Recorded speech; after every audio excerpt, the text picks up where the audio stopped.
The floor is yours as to your opinion on Jonathan Taylor and his availability to potentially Arizona. Well, let me first apologize that the Twitter mob came after this show. How dare we talk about the biggest trending story in the NFL? How dare we that the 31 other teams and their fan bases, respectfully, are going to at least inquire to their reporters, insiders, hey, does my team have interest in it? How dare we speculate? How dare we have that conversation? And, to piggyback on that, people are putting too many things as far as what are put on the Twitter streets and put in show previews and teases, as we call them here in the biz, not to kind of take you too far behind the velvet rope, but they're putting the tweets too much on a pedestal. Okay. Yeah. Like, we could very much say, should they inquire about Jonathan Taylor? No, idiot. They're rebuilding. No. Shut up, idiot. Get out of here, idiot. But we're not just going to completely just omit it from the show. It's one of the biggest topics going on right now in the NFL, and we're going to cover that just like we covered everything regarding this team. This is the definitive Arizona Cardinals podcast. You don't want to miss out on anything we're going to be breaking down. So, okay, Jonathan Taylor, it's been a saga. It's a bit been dramatic in Indy. That's been just a hot fire mess as far as a dumpster goes in Indy since, they fired Frank Reich back in the season last year. They brought in Jeff Saturday off the streets to come in and be their interim coach. And they have one of the most wild, chaotic coaching searches we've ever seen. And we're saying that from Arizona. And then they land on, I think, a pretty solid candidate in Shane Steichen. And he's pretty well equipped to take on a young quarterback like Anthony Richardson. So some positives and still, a ton of negatives as far as Indy. And one of those is, their franchise running back in a contract year removed from 1,800 yards rushing on the ground, just being a fantasy football darling, kind of going through an ankle injury last year. He there's reports he wants out of Indy, and he's rarely seen as far as training camp and the preseason goes. And then multiple reports today, Johnny, say that Jonathan Taylor has been given permission by the Indianapolis Colts to seek a trade. Get out, right? That obviously comes with, what Indy would accept as fair trade. They're not just going to give Jonathan Taylor away, even if it's like Jonathan Taylor and his representation go, oh, hey, all 31 other teams are interested in Jonathan Taylor's services. That's no shock to anybody, right? The Cardinals would welcome him onto their team. Right. Like people who are like, they don't want him.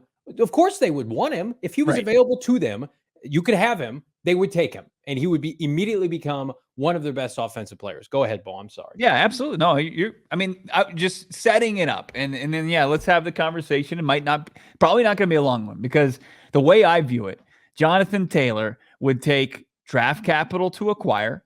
You would think a guy at his status, at his age, probably, and especially at a running back, playing the running back position, you wouldn't want to utilize a first round pick on a running back. I don't view Monty Austinford as one of those guys as using it even in the first round on a running back. Why would he trade that asset for a running back? But it's going to take, draft capital, and then it's also going to take a large multi-year extension with a lot of guaranteed dollars that aren't being spent on the running back position. And look, if Jonathan Taylor was if he was locked up and he was kind of on a Christian McCaffrey type deal, sure, right? And the Arizona Cardinals were in a similar situation as the San Francisco 49ers last year.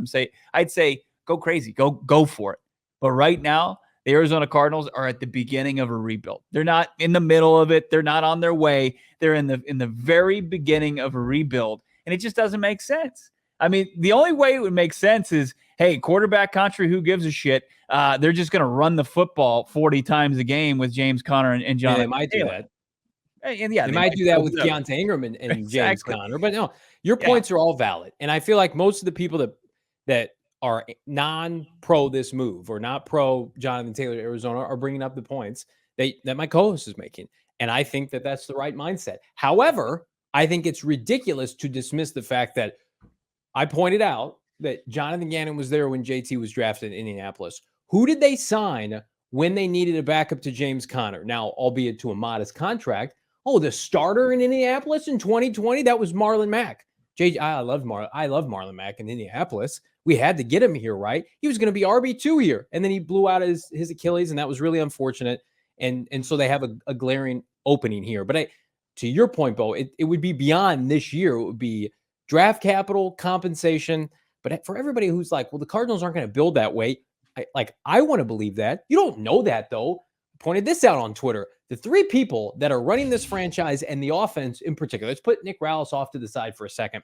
Monty Ossenford came from an organization in New England that used an early pick on Sony Michel, and then came from a place in Tennessee, which their entire culture is built around Derrick Henry, who went in the second round, who got paid a premium. Well, what about Drew Petzing? I don't know. They had more money invested in their backfield than any other team in the NFL, between Nick Chubb, who was a top 40 pick, Kareem Hunt, who got a nice contract, right? That's this offense. They're trying to emulate that. And James Conner is probably a year away from not being with this team anymore. He's almost 30 years old. It's too much guaranteed money. I think we all can assume this backfield, what it looks like this year, is not going to look like this in 2024.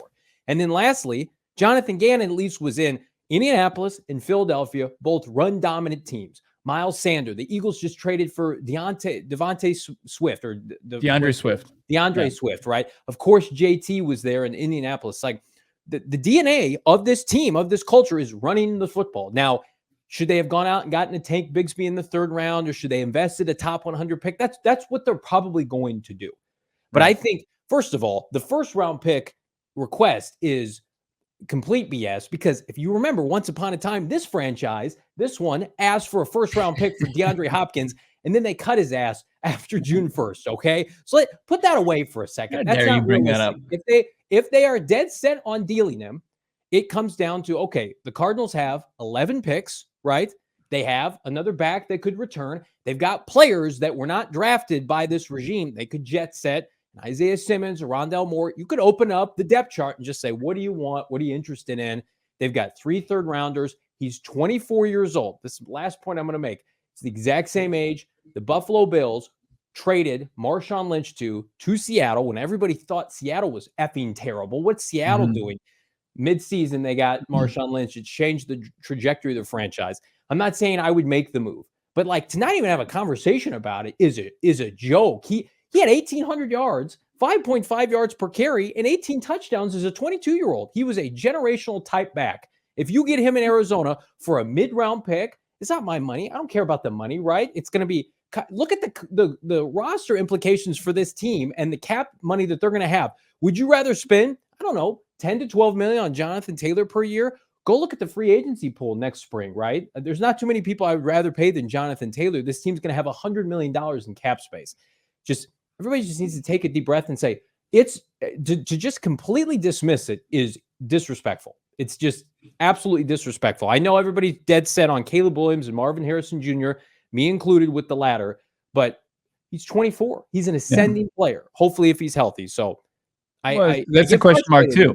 Yeah, it's a question mark too. I mean, coming off, it wasn't like he had a wrist injury or it was something upper body. It was his ankle, and that's concerning. And anytime you have a season like he did, like obviously it's a positive, and you see the playmaking, 1,800 yards, close to 400 yards receiving. Was it 20 touchdowns? Unbelievable year in 2021. But that mileage, look at David Johnson. It was one and done. Like the shelf life of a NFL running back is so short. So brings me my point. Like, I think with the 11 picks, 6 in the top 3 rounds coming up, your own picks, Texans, go find the next Jonathan Taylor. I know that's easier said than done, but as far as the running back position goes, the hit rate is a lot higher than, say, a quarterback or even wide receivers. Like, you can find a playmaker, and it's a pretty deep class. Yeah. Like, go get a guy, you get him for 4 years on the cheap, and you get pretty close. You can find playmaking pretty damn close. Hell, the Colts, I think they really liked Taylor as a prospect, but they had Mac in-house. Like, that's just good franchises do that. Second, third rounds, those are the money rounds. Even fourth rounds, you can find them undrafted. You don't have to spend a lot of money or in a lot of high draft picks or any draft pick capital for that matter in a trade to go out there and really bolster your running back room.